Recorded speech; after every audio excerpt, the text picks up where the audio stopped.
tadi, nanti sama-sama sedikit belajar tentang sejarah dan cagar budaya yang ada di Yogyakarta. Begitu aja. Bapak Ibu Mas Mbak semuanya ada mau pertanyaan dulu berkaitan dengan kegiatan ini? Belum ada. Oke, kalau gitu langsung kita masuk saja ke temanya. Tadi seperti yang disampaikan oleh rekan saya Mbak Amalia dari Bus Beblak ya. Bukan Amalia yang sini gitu ya. Nah, kalau siang hari ini tema kita adalah Paraning Dumadi. Jadi nanti kita akan membahas tentang kawasan Sumbu Filosofi Kota Yogyakarta. Sudah pernah dengar belum apa itu Sumbu Filosofi? Belum. Oke, kalau gitu sedikit kita bahas ya. Jadi kalau kita bicara tentang Sumbu Filosofi, ini kita akan cerita tentang sebuah kerajaan yang ada di Yogyakarta. Ibu, Bapak, Mas, Mbak semua tahu ya kalau di Jogja kami punya keraton, punya kerajaan betul. ya, yang namanya Kesultanan Yogyakarta Hadiningrat. Sebuah kerajaan yang sudah eksis sejak tahun 1755. Jadi sudah lebih dari 260 tahun ya usianya ya. Nah, dipimpin oleh seorang raja dengan gelar sultan yaitu Sri Sultan Hamengkubuwono raja yang sekarang bertahta Hamengkubuwono keberapa? ke-10. Betul sekali, Hamengkubuwono ke-10. Tapi kalau kita bercerita tentang Sumbu Filosofi, kita akan cerita tentang bagaimana Sultan Hamengkubuwono pertama selaku raja pertama di Kesultanan Yogyakarta itu mendesain tata ruang kota Yogyakarta.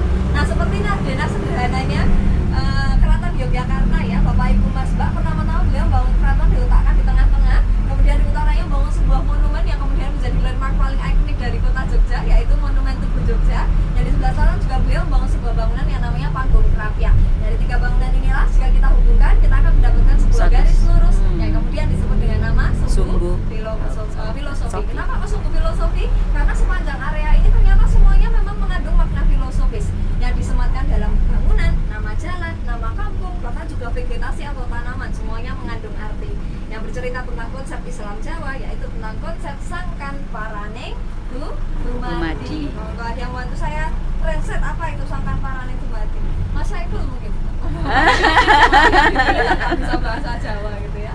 Sangkan Paraning Dumadi, Sangkan itu artinya asal mula atau asal usul, Paran itu artinya tujuan, Dumadi artinya kejadian. Tapi kalau dalam hal ini diartikan sebagai kehidupan. Jadi nanti sepanjang kawasan Sumbu Filosofi ini, nanti kita akan cerita tentang konsep daur hidupnya manusia. Asal mulanya dari mana dan tujuan hidup di dunia, yaitu kembali kepada Tuhan, Sang Pencipta. Nah, kalau dalam konsep Islam mungkin kita kenal innalillahi wa inna ilaihi raji'un. Nah, itu kalau dalam konsep Jawa mirip-mirip ya, disebut dengan konsep Sangkan Paraning Dumadi. Cara membaca sumbunya dibagi menjadi dua, dipotong di tengah-tengah sini ya. Jadi ada sumbu sisi selatan, sumbu sisi utara. Untuk sumbu sisi selatan itu cara membacanya dari Panggung Krapyak menuju Keraton Yogyakarta. Ini ceritanya tentang konsep Sangkaning Dumadi atau asal mula kehidupannya manusia. Sedangkan yang di sisi utara itu cara membacanya dari Tugu menuju Keraton Yogyakarta. Ini yang akan bercerita tentang konsep Paraning Dumadi atau perjalanan spiritual manusia untuk kembali kepada Tuhan. Tapi pada kesempatan siang hari ini tidak akan saya ceritakan semua ya, Bapak Ibu Mas Mbak ya, nanti pusing gitu ya, termasuk belum makan siang gitu ya. Jadi nanti kita akan cerita tentang setengahnya saja, yaitu tentang konsep Sumbu Filosofi sisi utara dari Tugu sampai Keraton yang akan bercerita tentang perjalanan kembali kepada Tuhan Sang Pencipta. Seperti itu, sampai di sini sudah ada sedikit gambaran ya berkaitan kegiatan kita siang hari ini ya. Oke, baik, itu pas sekali sudah sampai di area monumen landmark paling ikonik dari kota Yogyakarta ini ya, Tugu Yogyakarta. Kita Sudah pernah foto-foto di sini belum? Saya tuh kayaknya pernah ini ya. Karena ada kepercayaan kalau dari luar kota foto dengan Tugu itu nanti hatinya tertambah di Jogja loh ya. Waktu itu kayaknya foto di sini gitu ya. Tugu Yogyakarta. Ya, ada yang belum pernah foto di sini? Sudah. Bapak Sri Laksono mungkin sudah pernah? Wah, sudah pernah. Ini teman-teman sudah pernah juga ya. Jadi kalau kita ngomong-ngomong tentang landmark paling ikonik dari kota Jogja, tentang Tugu Jogja, itu sebenarnya bentuk aslinya yang ketika pertama kali dibangun itu tidak seperti ini ya Bapak Ibu ya, malah seperti yang ada di pojokan sebelah sana itu sebelah. Oh iya. Jadi landmark paling ikonik dari kota Yogyakarta ini sudah pernah mengalami bulet perubahan itu. bentuk. Monggo silakan bisa diamati ya. Nah, di sini saya juga punya gambarnya. Untuk tugu yang pertama yang dibangun pada masa pemerintahan Sultan Hamengkubuwono pertama itu disebut dengan nama Tugu Golong Gilik. Sesuai dengan namanya, golong itu artinya bulat seperti bentuk puncaknya, sedangkan gilik itu artinya silinder atau tabung, sama seperti bentuk badannya. Dan sama dulu letaknya di tengah-tengah sana, bahkan jauh lebih tinggi mencapai 25 meter tingginya. Ya, tapi sayangnya tubuhnya sudah hancur ya, karena pernah terjadi gempa bumi dahsyat di Yogyakarta di tahun 1867, jauh sebelum kita direncanakan ya, tidak usah dipikir ya. Waktu itu gempa bumi dahsyat meluluh-lantakkan banyak bangunan termasuk Tugu Golong Gilik yang tadi saya ceritakan. Barulah 22 tahun setelah gempa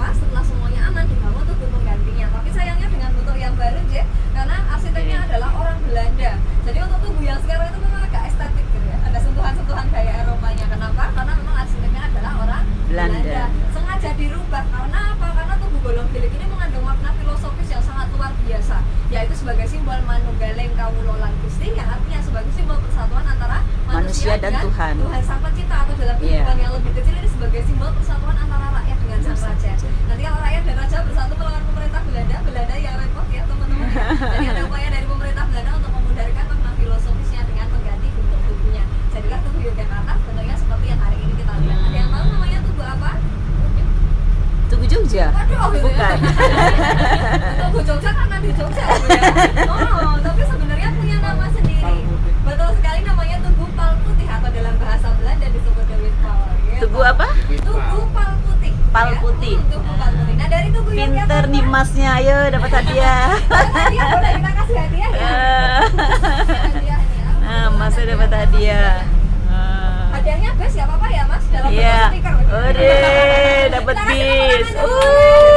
Dapat bis loh, mas saya pulangin nanti langsung bawa pribadi. Dari ke selatan, Jek, Bapak Ibu Iya. Mas, nah, ini lurus ini akan sampai ke Keraton Yogyakarta dan lurus lagi nanti akan sampai ke sebuah bangunan cagar budaya ya, yang namanya Panggung Krapyak yang tadi sudah saya ceritakan ya. Nah, jadi ini adalah kawasan yang tadi kita sebut dengan nama kawasan Sumbu Filosofi. Dari Tugu sampai Keraton ceritanya tentang konsep perjalanan kembali kepada Tuhan. Ya tadi sudah diawali dengan Tugu Yogyakarta sebagai simbol Manunggaling Kawula lan Gusti. Sebenarnya apa ya? Sebenarnya manusia hidup di dunia itu nantinya hanya akan kembali kepada Tuhan Sang Pencipta.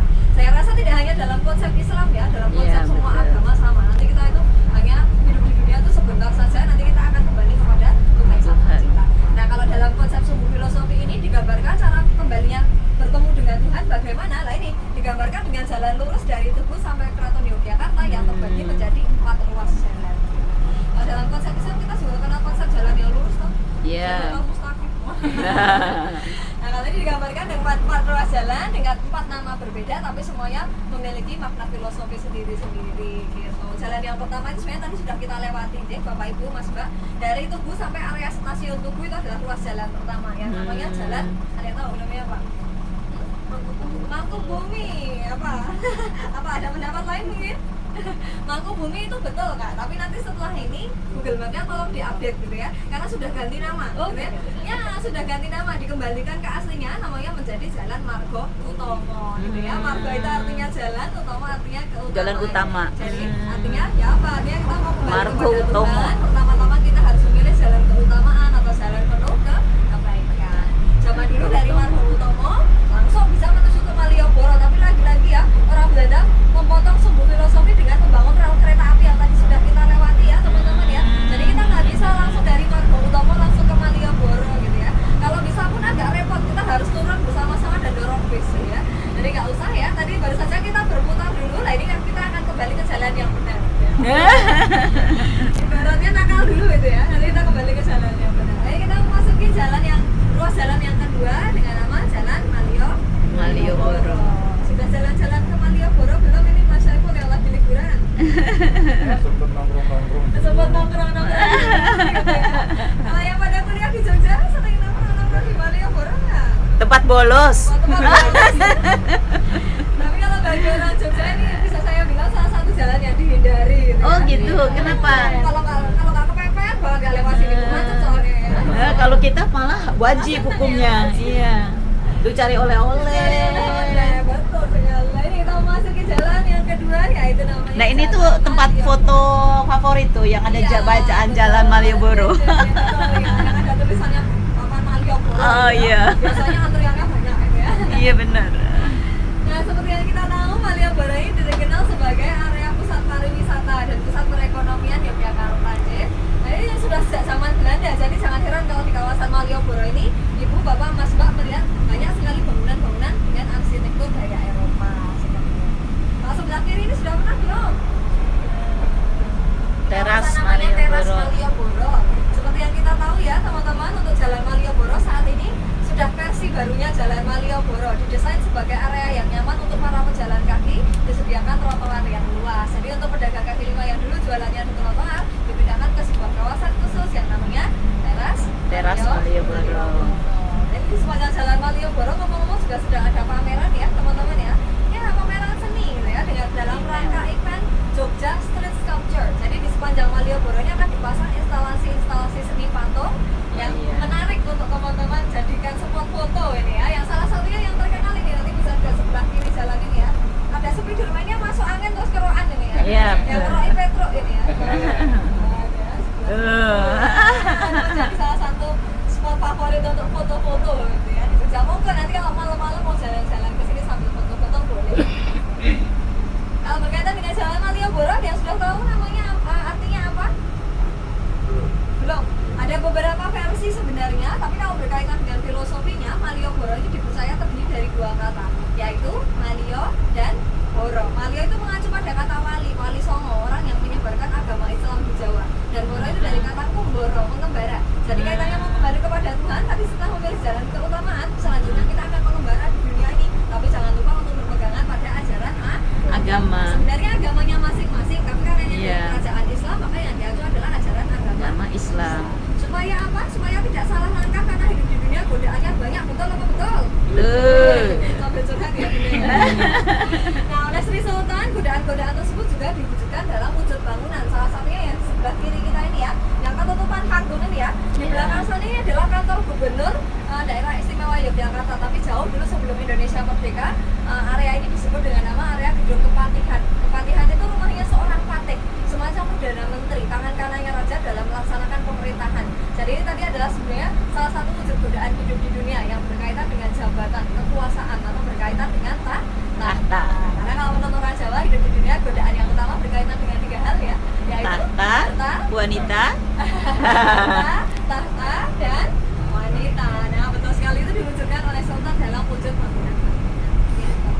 Kalau tadi sudah berkaitan dengan tahta, kalau berkaitan dengan harta, kira-kira diwujudkan dalam apa ya? Tahu mungkin? apa yang wujudnya ya? Ayo apa ya? Sebuah pasar besar di kawasan ini, apa namanya? Iya, benar sekali, ada pasar namanya Pasar Beringharjo yang dalam wujud godaan hidup selanjutnya yang berkaitan dengan harta. Kalau wanita, kira-kira di mana nih Pak Sri? Ayo, wanita di mana? Ditempel kayaknya ya Pak. Wanita di shopping centernya. Shopping centernya. Lah ya, ini benar sekali di Pasar Beringharjo ini ya. Pasar Beringharjo ini sekaligus wujud godaan hidup di dunia berkaitan dengan wanita juga. Karena Iya. sejak zaman dulu sampai sekarang yang banyak melaksanakan aktivitas di pasar adalah kaum Wanita. Itu ceritanya. Nah, itu tadi berkaitan dengan Malioboro beserta godaan-godaannya. Sebenarnya Jalan Malioboro itu batasnya hanya sampai kantor gubernur. Setelah kantor gubernur sampai ujung jalan ini, walaupun termasuk dalam kawasan Malioboro, tapi jalan ini punya nama sendiri. Namanya adalah Jalan, ya tahu? Margo Mulyo. Namanya adalah Margo Mulyo. Margo Margo itu artinya Mulyo. jalan, Mulyo artinya Mulia, kemuliaan. kemuliaan. Jadi tadi sudah mengembara berpegangan pada ajaran agama, maka sampailah kita di kepada jalan kemuliaan.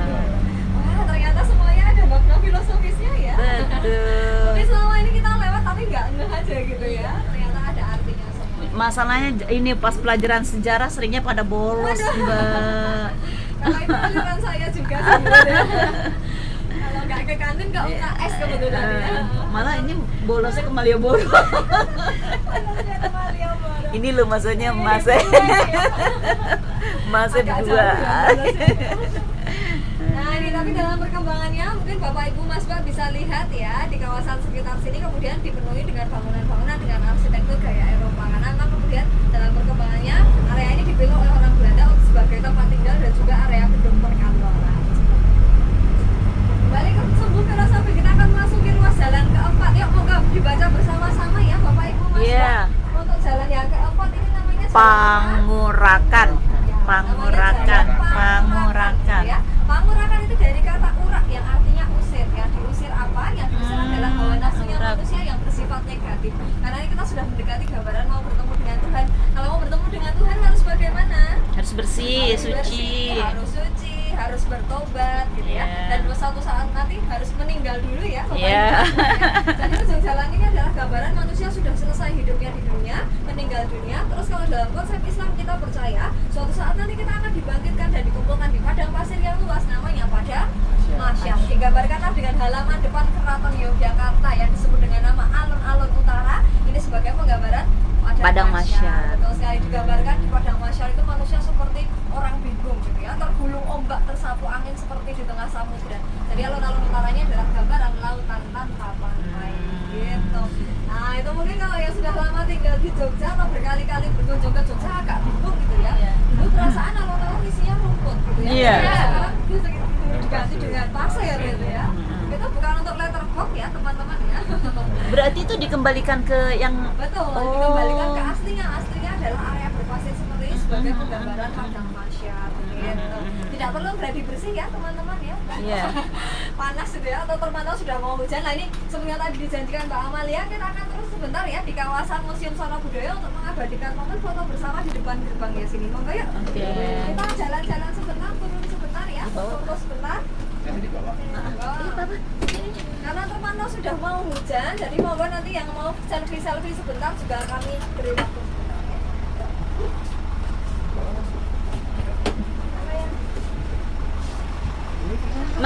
Masih nggak turun.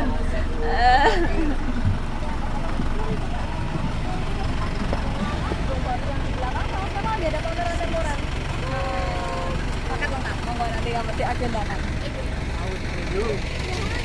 Teman-teman agak cepet ya, yuk Iya, kita iya, iya. foto bersama.